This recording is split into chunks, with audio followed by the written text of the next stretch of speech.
ओम शांति। आज 12 जुलाई 2021 की साकार मुरली। आज बाबा ने कहा, मीठे बच्चे, बाप जैसा निरंकारी और निष्काम सेवाधारी कोई नहीं। सारे विश्व की बादशाही बच्चों को देकर खुद वानप्रस्थ में बैठ जाते हैं। प्रश्न, बाप का कौन सा पैगाम तुम्हें सारे विश्व को बताना है? उत्तर, सभी को बताओ कि तुम दुखहर्ता सुखकर्ता के बच्चे हो। तुम्हें कभी भी किसी को दुख नहीं देना है। तुम सुखदाता बाप को याद करो, उन्हें फॉलो करो तो आधा कल्प के लिए सुखधाम में चले जाएंगे। यह पैगाम सबको देना है। जो इस पैगाम को जीवन में धारण करेंगे वो 21 जन्मों के लिए माया के बेहोशी से छूट जाएंगे। गीत है, हमारे तीर्थ न्यारे हैं। ओम शांति। मीठे मीठे रूहानी बच्चे इस गीत का अर्थ तो समझ गए। हम आत्माओं का वो बाप है, मुख्य है ही आत्मा। अभी तुम बच्चे जानते हो, हमारी आत्मा परम पिता परमात्मा के सम्मुख बैठी है। तुम्हारी सोल सुप्रीम सोल के सामने बैठी है। तुमको तो अपना शरीर है, इनको लोन लिया हुआ शरीर है। गुरु लोग मनुष्यों को यात्रा पर ले जाते हैं। भक्ति मार्ग के ढेर गुरु है। भारत में तो स्त्री अपने पति को भी गुरु ईश्वर समझती है। बाप बच्चों को समझाते हैं, तुम बच्चे हो ना, समझते हो हम बेहद के बाप के बच्चे हैं। बेहद का वर्षा फिर से लेने आए हैं। अभी हमें सदगति को पाना है, यह तो निश्चय है ना। सारी दुनिया दुर्गति में है, पतित है। पावन होने के लिए बुलाते हैं तो भारत में कितने ढेर के ढेर गुरु हैं। कोई को 100 फॉलोअर्स, कोई के 500 और कोई के 50 भी होते हैं। कोई के लाखों करोड़ भी होते हैं। जैसे खोजों का आगा खां गुरु है, कितने अनेक फॉलोअर्स हैं, कितना उनको रिगार्ड देते हैं। फिर भल कुछ भी करने वाला हो, लेकिन उनका मान कितना है। भक्ति मार्ग में गुरु अनेक है, फिर वह भी नंबरवार होते हैं। कोई की कमाई पद्मों की होती है, आगा खां की कमाई बहुत है। उनको हीरो में तोलकर दान किया था। उनके शिष्यों ने एक तरफ हीरे और दूसरे तरफ उनका गुरु हीरे दान करते हैं। कितने हीरे होंगे। आजकल सोने में तो बहुतों को वजन कर देते हैं। दूसरा प्लेटिनियम होता है, वह सोने से भी ज्यादा कीमती होता है, वह भी वजन कर दिया था। गुरु का मर्तबा देखो कितना है। ऐसे गुरु लोग तो ढेर है। अब इस सदगुरु को तुम क्या देंगे? उनको वजन करेंगे? हीरे वजन कर देंगे? उनका वजन हो सकता है? उनका खुद का ही वजन नहीं है। शिव तो है ही बिंदी, उनका वजन तुम क्या कर सकेंगे? यह तुम्हारा गुरु कितना वंडरफुल है, सबसे हल्का, बिल्कुल ही सूक्ष्म है। तुम्हारा गुरु एक है। तुम जानते हो शिव बाबा तो दाता है। भगवान कभी कुछ ले नहीं सकते, वह तो देते हैं। ईश्वर अर्थ दान सब करते हैं, तो समझते हैं दूसरे जन्म में इसका एवजा मिलेगा। कामना तो रखते हैं। अब यह तो है बेहद का बाप। इन जैसी निष्काम सेवा कोई कर नहीं सकता। निष्काम सेवा भी कैसी है? बच्चों को विश्व का सुखधाम का मालिक बनाते हैं। बाबा खुद थोड़ी विश्व का मालिक बनते हैं। उनको कहा जाता है सुख का सागर, शांति का सागर, पवित्रता का सागर। बच्चों को हर एक बात अच्छी रीति समझाई जाती है। एक ही बाप से तुमको जीवन मुक्ति मिल जाती है। बाबा से स्वर का वर्षा मिलता है। निश्चय किया बस बाबा और वर्षे को याद करना है। इनको कहते हैं ज्ञान का सागर। सारा सागर मस्त अर्थात स्याही बनाओ, सारा जंगल कलम बनाओ तो भी एंड नहीं हो सकती। तुम शुरू से लेकर लिखते जाओ तो तुम्हारी ढेर पुस्तकें हो जाए। यह नॉलेज तो बहुत वैल्यूबल है, जो धारण करने की है। जानते हो यह कोई परंपरा तो चलती नहीं। अभी तुमको तंत्र मिलता है। बाप आकर बच्चों को अपना परिचय देते हैं, वही काफी है। बाप का परिचय देने से, रचना को जानने से रचना का भी ज्ञान आ जाता है। बुद्धि कहती है जो सतयुग में आते होंगे उनके पुनर्जन्म जास्ती होंगे, चक्र में जो पहले आए होंगे वही आएंगे। इस चक्र को भी अच्छी रीति समझना है। गीत में भी सुना, हमारे तीर्थ न्यारे हैं। वह तो जन्म जन्मांतर तीर्थ यात्राएं आदि करते आए हैं। यह सिर्फ तुम्हारी एक जन्म की यात्रा है। इस रूहानी यात्रा में जरा भी कोई तकलीफ नहीं। ज्ञान देने वाला एक ही सदगुरु है। सदगति तो किसी की भी होती नहीं। वह है सुप्रीम ज्ञान का सागर। सर्व की सदगति हो जाती है। बाकी क्या चाहिए? तत्व भी सतो प्रधान हो जाते हैं। यहाँ तमो प्रधान है तो वायु आदि भी ऐसे ही तमो प्रधान होती है। कितने अर्थक्वेक आदि होते हैं। सतयुग में तो कोई भी दुख देने वाली चीज नहीं होंगी। बाप है ही दुख हरता सुख करता। तुम उनके बच्चे हो, किसको भी दुख नहीं देना है। सबको यह रास्ता बताना है सुख का बरसा पाने का। अब बाप कहते हैं तुमको सुख ही देना है। बाबा तुमको आधा कल्प के लिए ऐसा सुख देते हैं जो वहां दुख का नाम नहीं रहता। तुम जानते हो बाप से 21 जन्मों का बरसा पाने हम यहाँ आए हैं। तुम स्टूडेंट हो ना, तुम्हारी दिल में है कि शिव बाबा से स्वर्ग का सुख लेते हैं तो सब दुख दूर हो जाएंगे। बाबा हमको संजीवनी बूटी देते हैं सुरजीत होने के लिए। फिर 21 जन्म कभी मूर्छित नहीं होंगे। वह संजीवनी बूटी है मन मना भव। सर्व का सदगति दाता एक ही बाप है।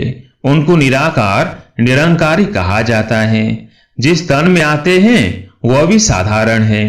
बाप कहते हैं dear children I am your obedient father. बड़े आदमी हमेशा ऐसे लिखते हैं आई एम ओबीडिएंट सर्वेंट। अपने को श्री कभी नहीं लिखेंगे।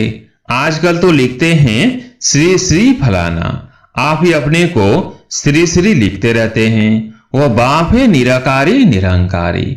अब तुम उनके सम्मुख बैठे हो, जानते हो वह हमारा बाप टीचर सदगुरु है।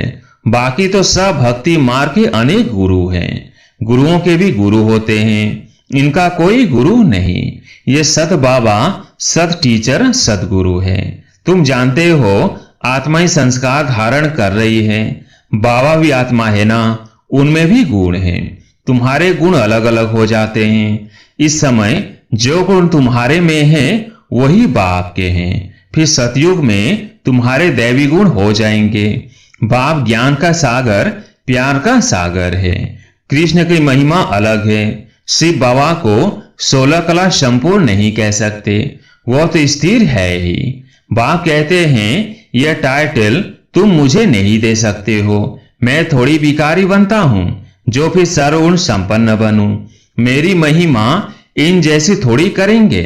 इस नॉलेज को जिन्होंने कल पहले सुना है वही आएंगे, आकर बाप से सुनेंगे और बाप को याद करेंगे। पिछाड़ी को हाय हाय कर रोते हैं, फिर जय जयकार हो जाती है। अभी तुमने यात्रा का भी राज समझा है। इस यात्रा से फिर तुम कभी मृत्यु लोक में लौटते नहीं हो। उन यात्राओं से फिर घर लौट आते हैं। कितने मनुष्य स्नान करने जाते हैं। भक्ति का विस्तार देखो कितना है। जैसे झाड़ कितना बड़ा अथाह होता है, बीज तो बिल्कुल छोटा होता है, वैसे भक्ति का भी विस्तार कितना है। ज्ञान का एक टुकड़ा भी सदगति कर देता है। भक्ति में उतरते उतरते आधा कल्प लग जाता है। यहाँ तुमको सीढ़ी चढ़ने में 1 सेकेंड लगता है। लिफ्ट कितनी अच्छी है, नीचे से एकदम ऊपर अपने घर ले जाती है। इसको कहा जाता है चढ़ती कला सर्व का भला। सर्व का सदगति दाता एक बाप ही है। अब ज्ञान भक्ति का फर्क देखा। ज्ञान भक्ति वैराग्य है ना, सन्यासियों का है हद का वैराग्य। बाप ने समझाया है वैराग्य 2 प्रकार का है। एक है हद का वैराग्य जिससे कोई सदगति नहीं होती, और दूसरा है बेहद का वैराग्य जिससे तुम्हारी सदगति हो जाती है। अभी सदगति के लिए तुम बच्चों को सीमत मिलती है श्रेष्ठ श्रेष्ठ बनने की। अब श्रेष्ठ दुनिया की स्थापना हो रही है। सीमत पर। यह भ्रष्ट दुनिया रावण की मौत पर बनी है। हम श्रेष्ठ बन रहे हैं, यह बातें तुम ही जानो, दुनिया बिल्कुल नहीं जानती है। तुम्हारे लिए तो कहते हैं यह ब्रह्म कुमारियां विनाश कराने वाली हैं। सचमुच विनाश तो होना ही है, इससे ही तो कल्याण होना है। कल्याणकारी बाप आते हैं तो महाभारत लड़ाई लगती है। कहेंगे हमने कहा था ना कि ब्रह्म कुमारियां विनाश करेंगी। ब्रोवर विनाश तो होना ही है, पुरानी दुनिया विनाश होगी। हम नई दुनिया स्थापन करते हैं, पुरानी के बाद नई जरूर है ही।